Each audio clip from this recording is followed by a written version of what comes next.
Hello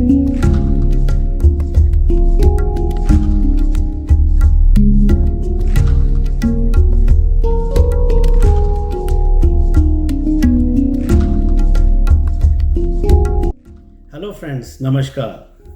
This is astrologer Sanjeev Katoj.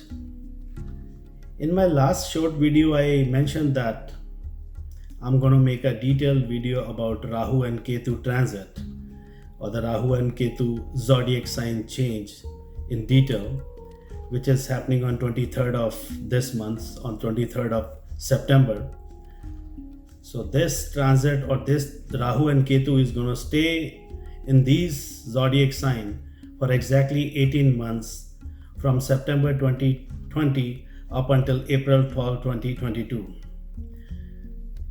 The reason I'm putting so much emphasis or putting so much importance to this transit is because this is going to be a massive transit or a massive universe change of planets, which is going to impact all of our lives in a great way.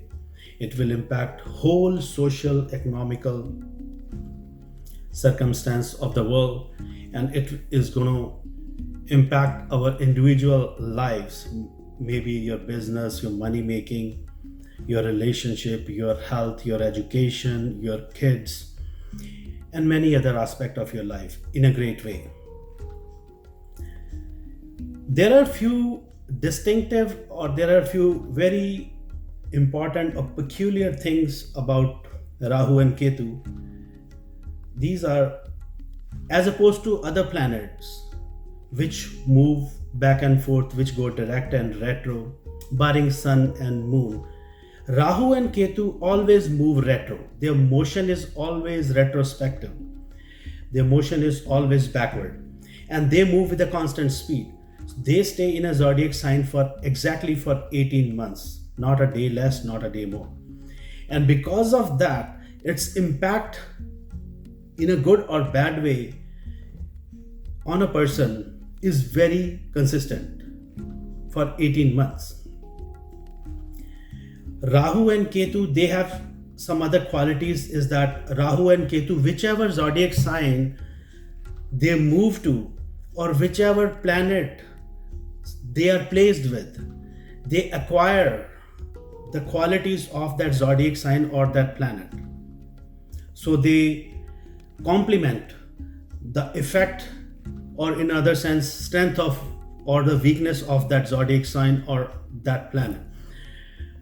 Let's understand this from this perspective. Let's say your Rahu is strong and it moves to your second zodiac sign, which is Taurus. So Taurus is ruled by Venus. So your strong Rahu will complement your Venusian qualities.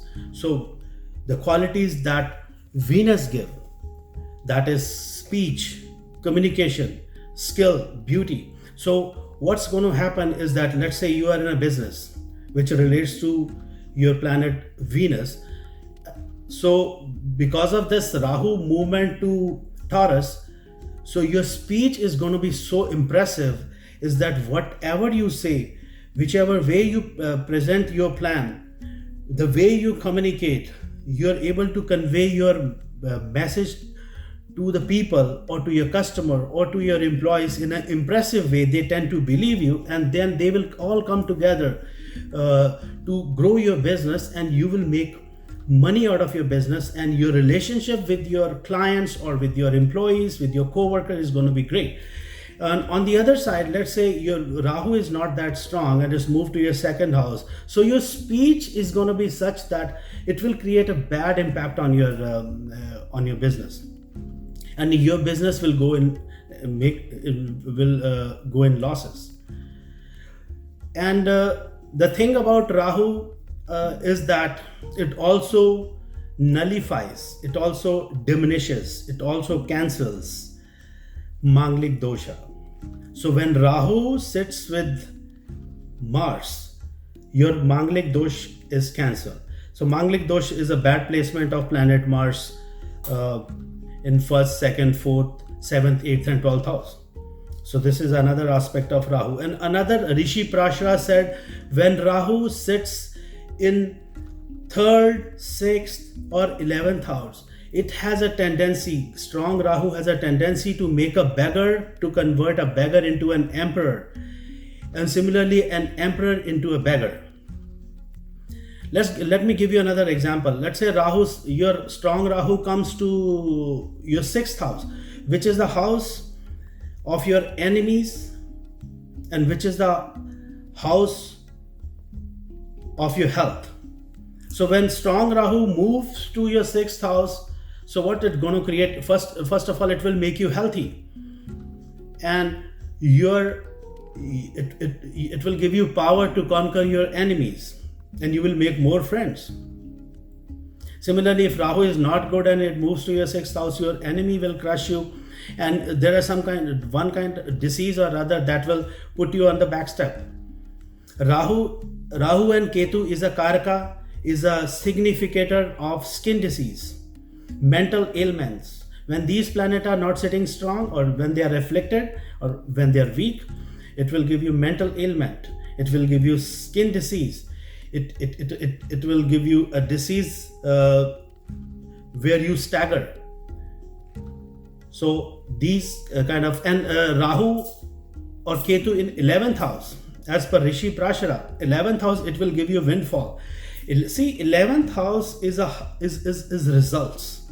10th house is your efforts. So 10th house is karmesh, and 11th house is phalesh, results, fruitification. So if Rahu is sitting strong and it's moving to your 11th house, so that means you're bound to get some windfall, you're bound to get sudden profits.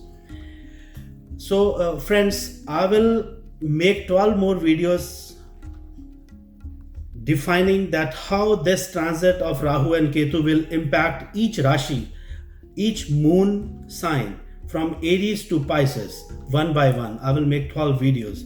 So keep watching for those videos specific to your moon sign, to see how this transit, how this change is going to impact your life in the next 18 months, in terms of your finances, in terms of your health, in terms of your marriage, in terms of your relationship, in terms of your kids, in terms of your education.